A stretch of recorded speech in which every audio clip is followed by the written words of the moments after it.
আল্লাহ রাব্বুল আলামিন বলেন, ওয়াকাদা রাব্বুকা আল্লা তা'বুদু ইল্লা ইয়্যাহু ওয়া বিল ওয়ালিদাইনি ইহসানা।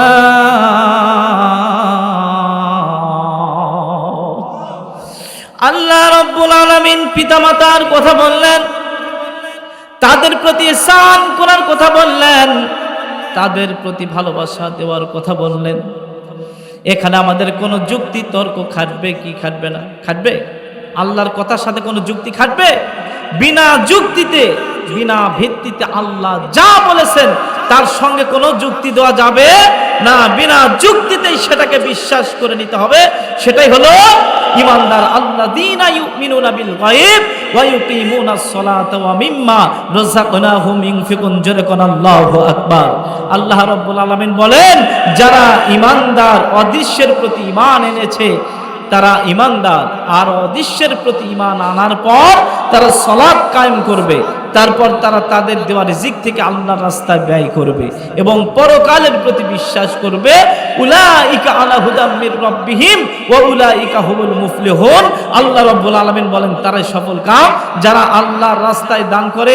আল্লাহ রাব্বুল আলামিন যে সালাতকে প্রতিষ্ঠা করতে বলছেন সেই সালাতকে প্রতিষ্ঠা করে। এখানে এসে একটু ঝামেলা বাঁচতে পারে, হুজুর সালাত প্রতিষ্ঠাটা আমরা কেমনে করব? হ্যাঁ, আমরা সাধারণ পাবলিক আমরা সালাত আদায় করব, কিন্তু প্রতিষ্ঠা করার জন্য আমাদের কাজ করতে হবে। কিন্তু মূলত দায়িত্ব কার? মূলত দায়িত্ব আমরা হাতে নিতে পারবো না। মূলত দায়িত্ব হলো আল্লাহ রাব্বুল আলামিন সূরাতুল হজ্জের মধ্যে বলেন, আল্লাযীনা ইম্মাক্কান্নাহুম ফিল আরদি ইয়াকামুস সালাতা ওয়া আতুয যাকাতা তানহাউনা আনিল মুনকার। আল্লাহ রাব্বুল আলামিন বলেন, যারা রাষ্ট্রীয় ক্ষমতা প্রাপ্ত হবে, যারা ক্ষমতার আসন পাবে, তাদের প্রতি আমি আল্লাহ রাব্বুল আলামিন কয়েকটা দায়িত্ব দিয়েছি। আল্লাযীনা ইম্মাক্কান্নাহুম ফিল আরদ, যারা জমিনের দায়িত্ব পেল, আকামুস সালাতা, তারা সালাত প্রতিষ্ঠা করবে। কারা? যারা ক্ষমতা পেল, জমিনের দায়িত্ব যারা পেল। ওয়া আতুয যাকাত, এরপরে তারা যাকাত আদায় করবে। ওয়া আমারু বিল মারুফ, তারা সৎ কাজ আদেশ করবে, অসৎ কাজের জন্য নিষেধ করবে। বর্তমান সমাজে অসৎ কাজ যারা করে তাদেরকে নিষেধ করতে গেলে ঝামেলা বাজে কি বাজে না? অসৎ কাজে বাধা দিলে ঝামেলা আছে না নাই? খারাপদের দেখে সকলে আসলে ভয় করে। কুকুর যদি পাগলা হয় ওর দেখে মানুষ ভয় করে কি করে না? করে কি করে না? কুকুর যদি পাগল হয় তাকে দেখে মানুষ ভয় করে। তার মানে যখন তখন কামড় দিতে পারে, আর যদি কামড় দেয় তাহলে জলাতঙ্ক রোগ হয়, মানুষ মারাও যেতে পারে। এই ভয়ে মানুষ পাগলা কুকুরের কাছে যাইতেও ভয় পায়। তো এইরকম এক শ্রেণীর লোক বর্তমান সমাজে আছে। এখানে আছে কিনা আমি জানি না, তবে থাকলেও থাকতে পারে। যাদেরকে মানুষ দেখে ঘৃণা করে, যারা অন্যায় করলেও মানুষ সেখানে যে বাধা দিতে ঘৃণা বোধ করে, যে ওর কাছে গেলে মান সম্মান তো নাই নাই, আমারটাও রাখবে না। কথা কোন ঠিক কিনা? তার বিভিন্ন যুক্তি দেখা। এই যে ভাই কিছু কথা বললো, একদল আলেম আর একদল আলেমকে মুনাফিক বানাচ্ছে, একদল আলেম আরেকদল মুনাফিক, আরেকদল আলেমকে কাফের বানাচ্ছে।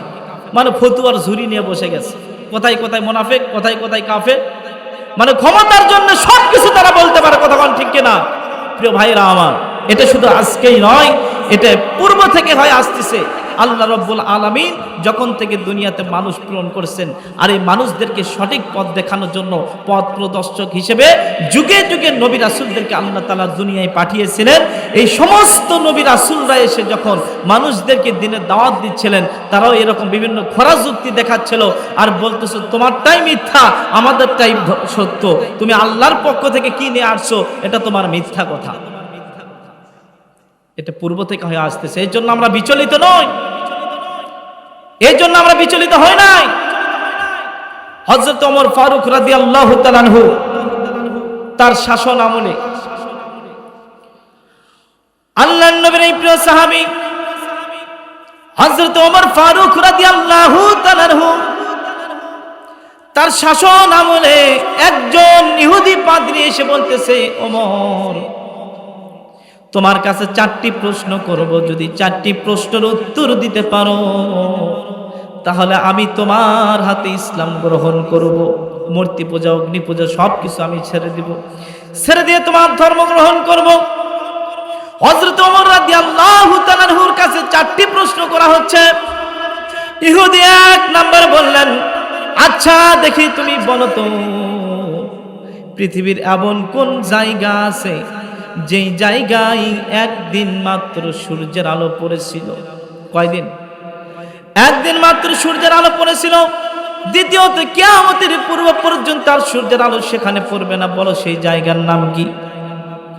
2 নাম্বার প্রশ্ন, নাম্বার 2, বলো তো ওই ব্যক্তি কোন ব্যক্তি যেই ব্যক্তি কয়েদখানায় থাকার পরেও সেখানে কোনো বাহিরের আলো সেখানে পৌঁছায় না, শ্বাস নিতে পারে না, বাহিরের কোনো খাদ্য খাবার গ্রহণ করতে পারে না।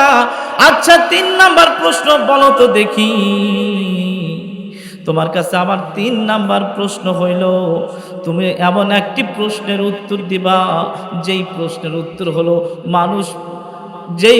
উত্তর হলো মানুষ কবরে থাকা অবস্থায় সেই কবর মানুষকে নিয়ে ঘোরাঘুরি করছে এবং তার কিছুদিন পর আবার দুনিয়াতে আসছে, আবার সে কিছুদিন দুনিয়াতে বেঁচে থাকছে। অর্থাৎ কবরের মধ্যে মানুষ আছে কিন্তু কবরে মানুষকে নিয়ে ঘোরাঘুরি করছে, আবার সেই কবর থেকে বের হয় কিছুদিন দুনিয়াতে আবার বেঁচেও ছিল। সে কে? কোন ব্যক্তি?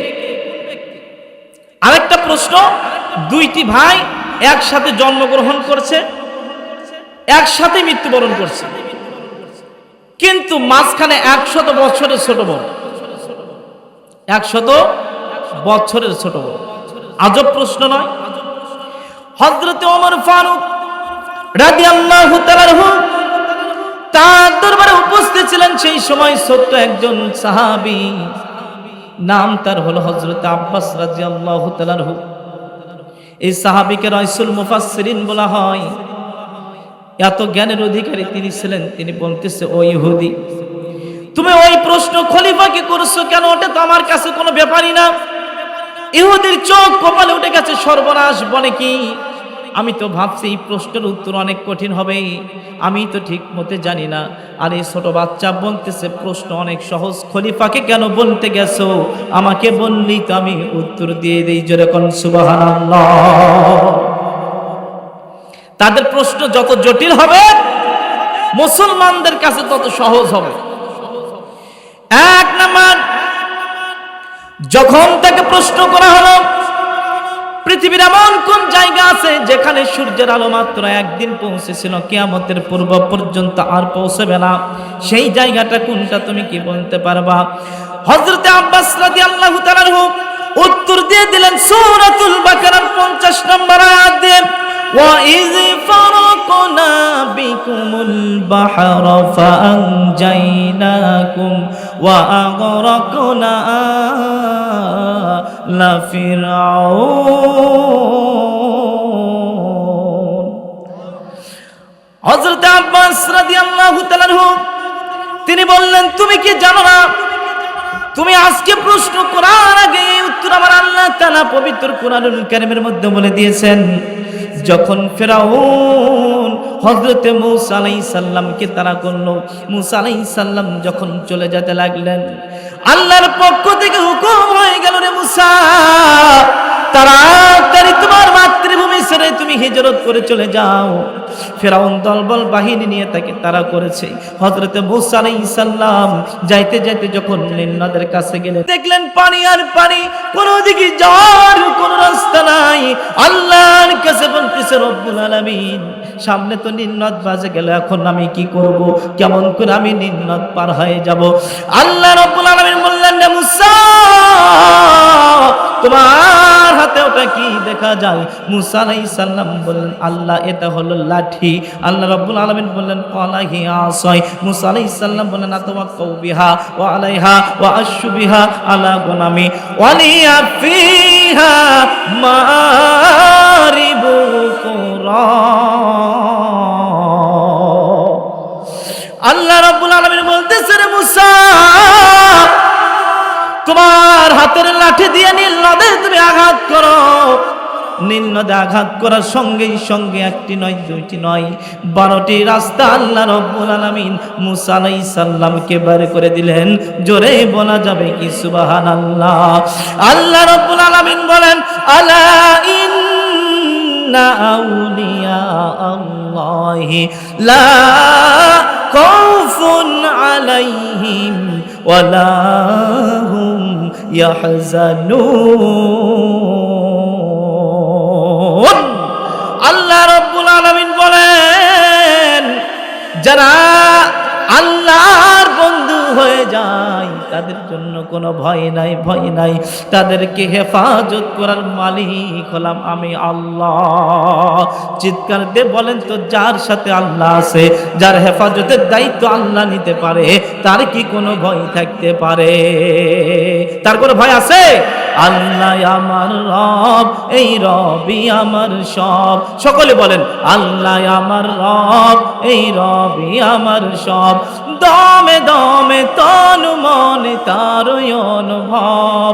আল্লাহ আমার রব, এই রবই আমার সব। যেরকম মারহাবা। তাহলে আল্লাহ রাব্বুল আলামিন মুসা আলাইহিস সালামকে নীল নদ পার করে দিলেন, পানির মধ্যে দিয়ে রাস্তা বের হয়ে গেল।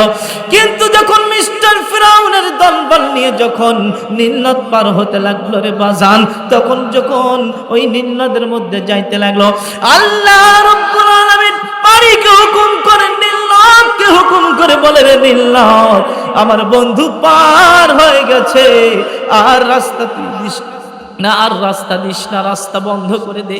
সঙ্গে সঙ্গে চতুর্দিক থেকে পানিগুলো এসে বাড়ি খেয়ে গেল, আর রাস্তা বন্ধ হয়ে গেল। হযরত আব্দুল্লাহ ইবনে আব্বাস রাদিয়াল্লাহু তাআলা আনহু বলেন, ও ইহুদি,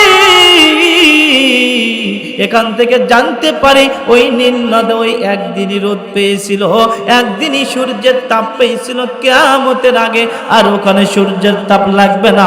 জোরে বলা যাবে কি সুবহানাল্লাহ।